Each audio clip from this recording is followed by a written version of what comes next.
نحمده ونصلي على رسوله الكريم أما بعد فأعوذ بالله من الشيطان الرجيم بسم الله الرحمن الرحيم يا أيها الذين آمنوا اتقوا الله ولتنظر نفس ما قدمت لغد واتقوا الله إن الله خبير بما تعملون. وعن ابن عباس رضي الله تعالى عنهما أنه قال له رجل قليل العمل قليل الذنوب أو رجل كثير العمل كثير الذنوب أعجب إليك؟ قال لا أعدل بالسلامة. صدق الله العظيم وصدق رسوله النبي الكريم ونحن على ذلك لمن الشاهدين والشاكرين. إن الله وملائكته يصلون على النبي يا أيها الذين آمنوا صلوا عليه وسلموا تسليما. محبت کے ساتھ درود شریف پڑھیے. اللهم صل على سيدنا مولانا محمد وعلى آل سيدنا مولانا محمد وبارك وسلم وصل عليه. حضرت عبداللہ ابن عباس رضی اللہ تعالیٰ عنہما یہ رسول اللہ صلی اللہ علیہ وسلم کے چچا زاد بھائی ہیں. حضرت عباس رضی اللہ تعالیٰ عنہ کو بیٹے ہیں اور حضرت عباس رضی اللہ تعالیٰ عنہ حضرات جانتے ہیں کہ رسول اللہ صلی اللہ علیہ وسلم کے چچا ہیں. انہوں نے رسول اللہ صلی اللہ علیہ وسلم سے بہت شفقت اور محبت پائی. اگرچہ رسول اللہ صلی اللہ علیہ وسلم کے وصال کے وقت آپ کی عمر بہت کم تھی، آپ کی عمر 10 سال تھی، لیکن اس تھوڑے سے عرصے میں رسول اللہ صلی اللہ علیہ وسلم سے جو باتیں سنی، جیسے انہوں نے نبی علیہ السلام کو دیکھا، وہ تمام باتیں، وہ تمام اقوال و افعال و اعمال حضرت کے دل اور دماغ پر نقش ہو گئی تھی. اور سب سے بڑھ کر یہ کہ رسول اللہ صلی اللہ علیہ وسلم نے ایک عظیم دعا سے نوازا تھا انہیں. نبی علیہ السلام نے ایک موقع پر ان کے لیے دعا کی کہ اللہم علمہ الکتاب وفقہہ فی الدین. اے اللہ عبداللہ کو قرآن کریم کا علم نصیب فرما، قرآن کریم کے علوم انہیں نصیب فرما اور دین کی سمجھ انہیں نصیب فرما. رسول اللہ صلی اللہ علیہ وسلم کے وصال کے بعد انہیں احساس ہوا کہ علوم کا جو منبع اور محور تھا دنیا سے پردہ فرما گیا. اب ان علوم کے حصول کا طریقہ یہ ہے کہ رسول اللہ صلی اللہ علیہ وسلم کے جو کبار صحابہ ہیں، بڑے صحابہ ہیں، ان کی شاگردی اختیار کی جائے. لہذا حضرت عبداللہ ابن عباس رضی اللہ تعالیٰ عنہ نے اس کے لیے بڑی محنت کی، مشقتیں اٹھائی اور دور دراز تک علاقوں کے سفر کیے اور کبار صحابہ کی شاگردی میں آئے. تو اپنی محنت اپنی جگہ پر اور رسول اللہ صلی اللہ علیہ وسلم کی دعاؤں کے اثرات اپنی جگہ پر، نتیجہ یہ کہ امام المفسرین کہلائے. اللہ کے کلام کے جتنے بھی مفسرین ہیں ان تمام مفسرین کے امام کہلائے.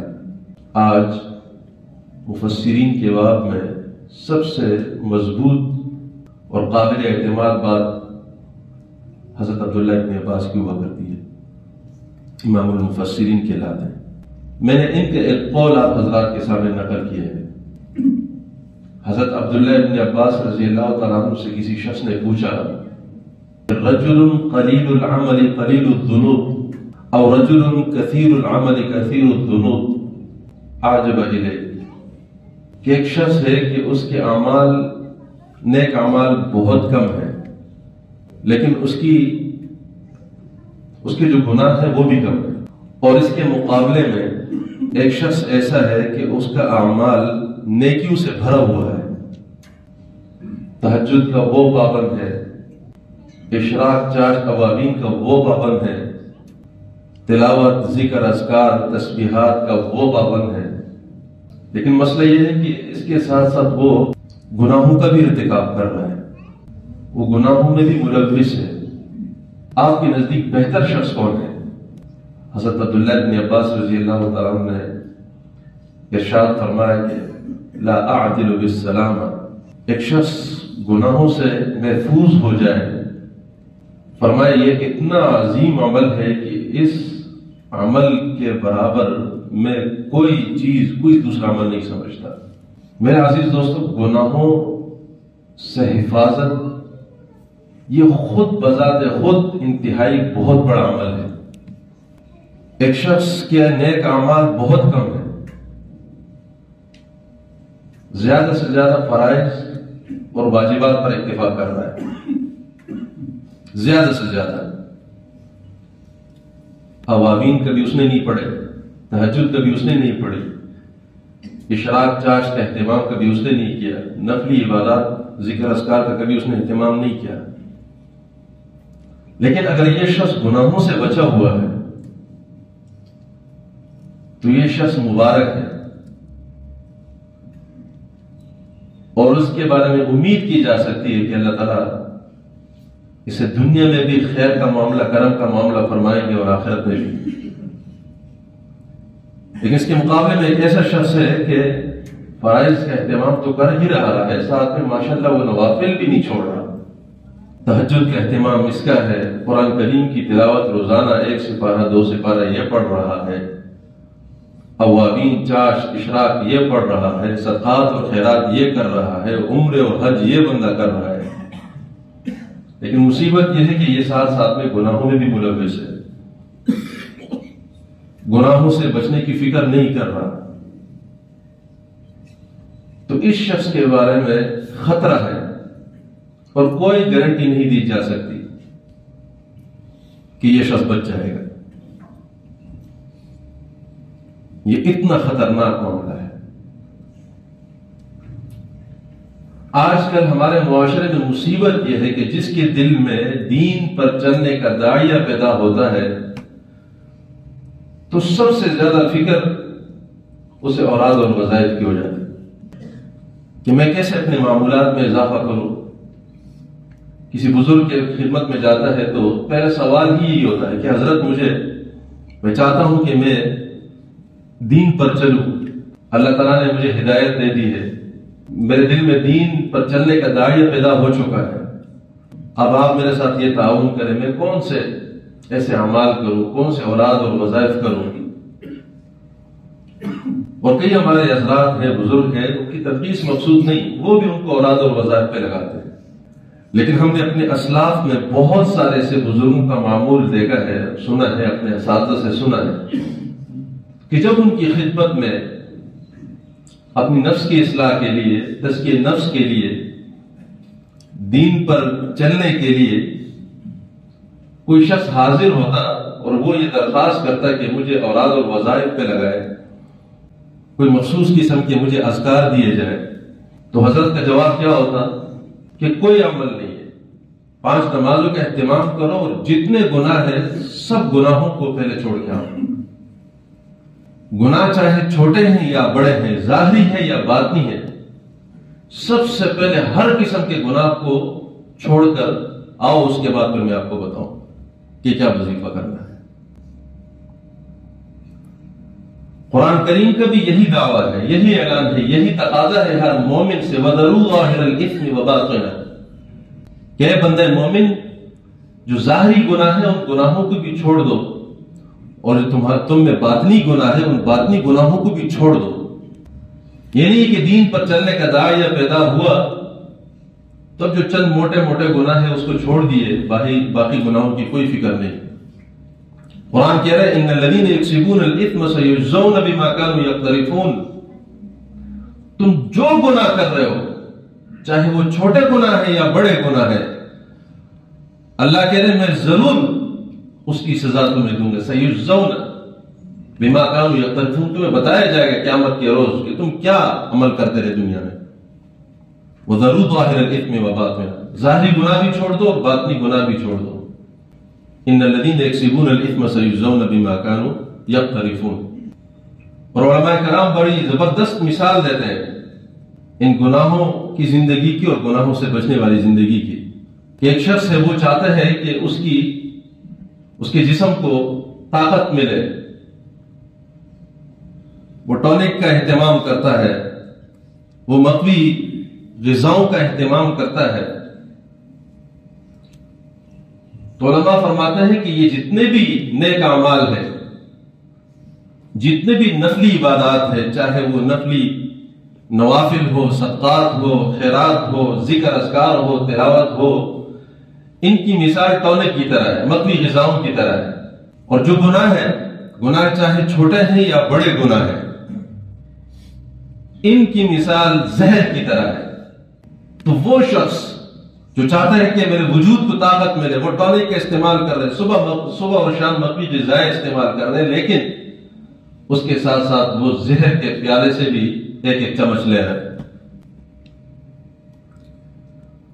تو آپ مجھے بتائیے، وہ شخص جو اپنے وجود کو طاقت دینا چاہتا ہے اور مہنگی سے مہنگی ترین دوائیاں استعمال کر رہا ہے، جب ان دوائیوں کے استعمال کے ساتھ ساتھ وہ زہر کے پیالے سے ایک ایک چمچ لے گا، تو بتائیے دوائیوں کا اس کے اوپر اثر ہوگا یا زہر کا اس کے اوپر اثر ہوگا؟ دوائیوں کا اس کی جسم پر اثر ہوگا یا نہیں ہوگا، لیکن زہر ضرور اثر کر جائے گا۔ لیکن اس کے مقابلے میں ایک ایسا شخص ہے جس کے پاس رقم نہیں ہے بہت زیادہ مہنگی دوائیاں لینے کے لیے، وہ دال اور روٹی پر اکتفا کر رہا ہے، لیکن یہ ہے کہ وہ ہر قسم کے مضر صحت چیزوں سے اپنے آپ کو بچا رہا ہے، زہر سے بچا رہا ہے خود کو، تو یہ شخص سروائیو کر جائے گا، بہتر ہو جائے گا۔ میرے عزیز دوستو، آج کل ہماری مثال یہی ہے۔ ہم میں سے ہر شخص کہہ رہے کہ ہماری دعاؤں میں اثر کیوں نہیں ہے، ہماری عبادات میں اثر کیوں نہیں ہے؟ میں تو 5 وقت کی نماز بھی پڑھ رہا ہوں، میں تو قرآن کریم کی تلاوت بھی کر رہا ہوں، میں تو درود شریف کا اہتمام بھی کر رہا ہوں، میں تو اشراق بھی پڑھتا ہوں، عوامین بھی پڑھتا ہوں، دعائیں پتہ نہیں میری قبول ہی نہیں ہوتی۔ لیکن مصیبت ہے کہ یہ معلوم نہیں کہ تم جو زہر کے اثرات لے رہے ہو صبح اور شام، وہ تمہارے اوپر اتنا اثر کرے کہ تمہاری پوری روحانیت کا بیڑا غرق کر کے رکھا ہوا ہے۔ اللہ کی ناراضگی میں ہمیشہ ہوتا ہوں۔ اور آج کل جو سب سے بڑا مسئلہ ہے وہ ہے آنکھوں کا غلط استعمال۔ ہم میں سے بڑے ہیں یا چھوٹے ہیں، انٹرنیٹ اور موبائل نے تباہ کر دیے، ہماری روحانیت کو برباد کر دیے۔ میں اکثر و بیشتر کہتا ہوں، صبح سے لے کر شام تک آپ اللہ کے کلام کی تلاوت کریں، آپ نمازیں پڑھیں، آپ اذکار کریں، لیکن اگر 1 منٹ کے لیے بھی آپ نے اپنے آنکھوں کا غلط استعمال کیا، موبائل کے سامنے گئے اور آپ نے ساری اپنی روحانیت پیچھے رکھی اور وہاں پہ آپ نے بد نظری کر دی، تو وہ 24 گھنٹے کی جو محنت ہے تباہ و برباد ہو گئی، ضائع ہو گئی۔ اور پھر ہم کہتے ہیں کہ ہماری دعاؤں میں اثر کیوں نہیں ہے، میری دعا کیوں قبول نہیں ہوئی؟ اتنی بڑی اللہ کی ناراضگی جو مول لی ہے۔ تو میرے عزیز دوستو، قرآن کریم ہم سے مطالبہ کر رہے ہیں کہ گناہ چاہے چھوٹے ہیں یا بڑے ہیں، اس کو چھوڑنا پڑے گا۔ ضرور ظاہر الاثم وباطنہ کہنا ہے۔ نمازی تو صف اول کے ہیں، لیکن گھر میں آپ نے ماحول سازگار نہیں کیا، بیوی بچے آپ کے گناہوں میں ملوث ہے، اسکرین پر ناجائز پروگرامات چل رہے ہیں، آپ کو معلوم ہے، اس کے لیے آپ نے فکر نہیں کی۔ تو اگر آپ نے گھر کو نہیں سدھارا، اپنی بیوی بچوں کو نہیں سدھارا، تو اس برے ماحول کی وجہ سے آپ بھی گناہوں میں ایک دن ملوث ہو ہی جائیں گے۔ اگر آپ کے دل میں دین پر چلنے کا داعیہ ہے تو اس کے لیے ماحول سازگار کرنا پڑے گا، اپنی بیوی بچوں کو پردے کا اہتمام کروانا پڑے گا۔ اور پھر گھر کے ماحول میں خواتین کا بنیادی کردار ہے، گھروں کی بنیاد ہوا کرتی ہے خواتین۔ اگر خواتین کے دل میں اللہ اور رسول کے احکامات کی اطاعت کا جذبہ نہیں ہے، پردے کا اہتمام نہیں ہے، بیوی بچوں کے دلوں میں پردے کا اہتمام نہیں ہے، یہ گناہ کے معاملات چلتے رہیں گے تو اثرات روحانی نہیں آئیں گے، ہم دین کے راستے پر نہیں چل سکیں۔ اور میرے عزیز دوستو، گناہ نام ہے نافرمانی کا۔ ایک بڑا جب آپ کو حکم کرتا ہے کہ یہ کام کرو اور آپ کہتے ہیں کہ میں نہیں کرتا، یا اس کام سے بچو اور آپ کہتے ہیں کہ میں کرتا ہوں، تو یہ نافرمانی ہے۔ اور یہی نافرمانی جب اللہ اور رسول کی جاتی ہے تو اسے گناہ کہتے ہیں۔ اور گناہوں کا جو سب سے پہلا اور بڑا اثر ہے وہ ہے احسان فراموشی۔ وہ رب جس نے ہمیں وجود بخشا، جس نے ہمیں ہزارہا نعمتیں دی، سر سے لے کر پاؤں تک ہم اس کی نعمتوں میں غرق ہیں، لیکن جب ہم اس رب کا کہنا نہیں مانتے، وہ جب ہمیں کہتا ہے کہ اپنے آنکھوں کی حفاظت کریں، اپنے دل اور دماغ کی حفاظت کریں، کینے سے بچیں، حسد سے بچیں، اپنی ذات سے دوسرے مسلمانوں کو تکلیف مت دو، بہتان تراشی مت کرو، اپنے ہاتھ اور پیر سے دوسروں کو تکلیف مت پہنچاؤ، پھر بھی ہم گناہوں میں ملوث ہیں، اپنی ذات سے مسلمانوں کو تکلیف پہنچا رہے ہیں، تو اس کا جو سب سے پہلا اثر ہے وہ جو اپنے منعم حقیقی، اپنے رب کی نافرمانی اور احسان فراموشی ہے، کہ وہ کہہ رہے کہ یہ کام مت کرو تم کر، حالانکہ ہزارہ حلال نعمتیں دیے، چند چیزیں بتائی کہ اس سے بچو، یہ حرام ہے، اس کے قریب مت جاؤ، لیکن اگر پھر بھی ہم ادھر جا رہے ہیں تو یہ احسان فراموشی کرے اپنے رب کے ساتھ۔ حدیث شریف میں آتا ہے اگر بار بار یہ گناہ کرو گے تو دل پر سیاہ نقطہ لگے گا، ایک دفعہ کرو گے تو ایک دفعہ لگے گا، دوسری دفعہ کرو گے دوسری دفعہ لگے گا۔ اس نقطے کی حقیقت کیا ہے اللہ بہتر جانتا ہے، لیکن حدیث شریف میں آتا ہے اگر بار بار یہ گناہ کریں گے تو تمہارے دل وہ زنگالود ہو جائیں گے، اور جب تمہارے دل زنگالود ہو جائیں گے تو حق اور باطل کی تمیز تم سے اٹھ جائے گی۔ قرآن کہتا ہے ان تتقوا اللہ یجعل لکم فرقانا، اگر تم تقوی اختیار کرو گے تو میں تمہیں فرقان دوں گا، اور فرقان حق اور باطل میں تمیز کو کہتے ہیں۔ آج ہمیں صحیح چیز غلط نظر آ رہی ہے، غلط چیز صحیح نظر آ رہی ہے، وجہ کیا ہے کہ ہم سے فرقان اٹھا دیا گیا، حق اور باطل کی تمیز ہم سے اٹھا دی گئی، وجہ کیا ہے ہم گناہوں میں ملوث ہو چکے ہیں۔ اللہ سے دعا ہے اللہ ہمیں تقوی والی زندگی نصیب فرمائے۔ وآخر دعوانا الحمدللہ رب العالمین۔